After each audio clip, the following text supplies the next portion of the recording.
No border, no cry. Say, oh, no border, no cry.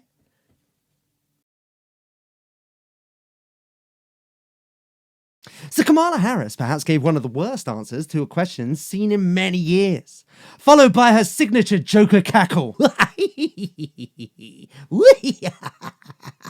To Lester Holt, when asked if she had any plan to visit the border and the crisis that is escalating day by day, as we can see here. Do you have any plans to visit the border? At some point, we are going to the border. We've been to the border. So this whole thing about the border, we've been to the border. We've been to the border. You haven't been to the border. And I haven't been to Europe. And I don't understand the point that you're making. I'm not discounting the importance of the border. Now, this is perhaps one of the creepiest and most unlikable reactions to a question that you can't answer that there is, and one that she falls back on constantly when she finds herself in a sticky pickle. So obviously, the follow-up questions to that ridiculous answer would be yes. Yes, but we don't have a migration crisis coming from the shores of Europe, where little Swedish children are being kept in cages and the Irish are fighting the ICE officers and our institutions. Though I wouldn't put it past those sneaky Irish, eh? Another question you might ask is, does the US have a border with Europe? One where a surge of people are but feet away from your land, of your country. Where coyotes smuggle and children are bundled across the border under cover of night. And also say maybe yes, do some travelling, get out there, talk to some people, see some different sites, situations and solutions. If not for now, but for something that may just occur in the times ahead. Planning for the future. But no, unfortunately not.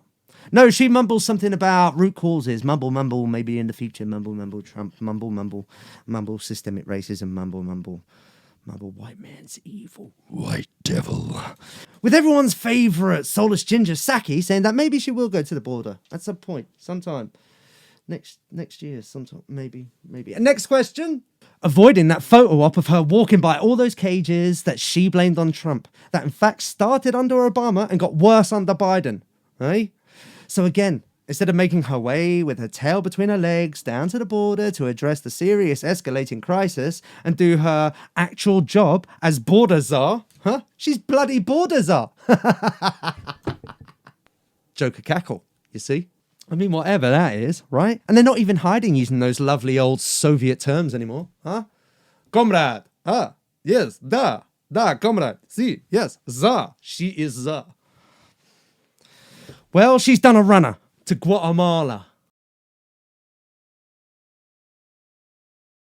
But unfortunately, she didn't get the warm South American reception she was expecting.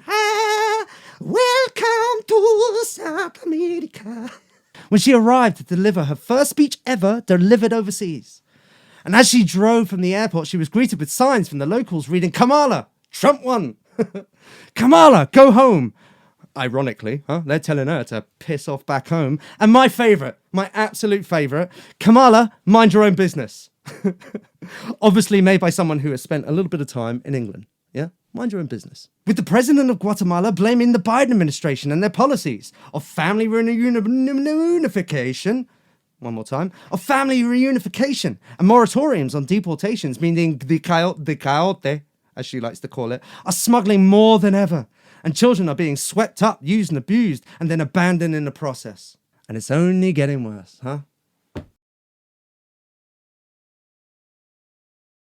So contrary to everything the Democrats, the left, and the current Biden administration has been saying for bloody years now, she took the time in her speech to say to the people of Guatemala, do not come.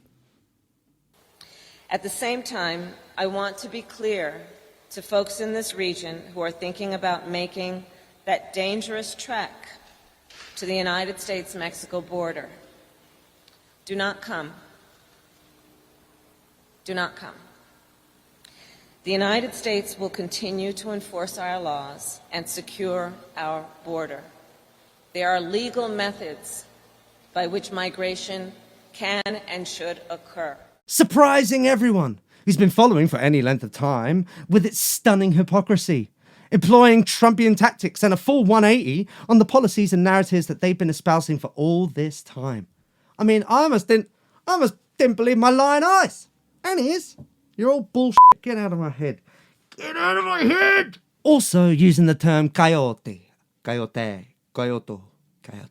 where everyone on the left who didn't know what that actually meant, a year ago, called Trump a retard for referring to animals. Now it seems to be commonplace and part of the vernacular. Over years, everyone's been simply talking about coyotes these days, don't you know? Yeah. Well, la-di-da. And everything's backwards and inside out these days with these troublesome and blundering people. A statement I'm sure has been said a thousand times. Right? A thousand times throughout history whenever it seems particularly relevant. With the Democrats, the mainstream media and big tech's complete vitriol and pure Trump derangement syndrome. That they would obfuscate and reframe any narrative, crisis or situation only to fit their agenda and nothing else. Forget truth, sanity, and the people that they claim that they are helping. We're helping you with bullets and guillotines. Come and trust us, eh? Simply to call Trump a racist and a sexist, huh? Oh, how boring. All the while paving that road to hell with those supposed good intentions. But it turns out that the costs are a pretty penny. Got a couple of quid. You got some money, please? I just need a coin for the poor. A coin for the poor. And now you have to pay the cost of basing a whole campaign solely on the principle of hating someone, not developing answers and solutions. And though you will all try to hide it and move on. What? What in that? What, under this arm? There's nothing there. Look. Oh, what, this arm? There's nothing there, mate. No accountability, no corrections, no responsibility. Just banning and slandering and blaming the truth speakers, the whistleblowers and the brave last few, and continue to present and print the big lie over and over. Digging that inevitable grave, huh? You're just digging it ever deeper. And eventually, the bell will toll for thee, my friends. And as tolls go, it's going to be a biggie. Bang!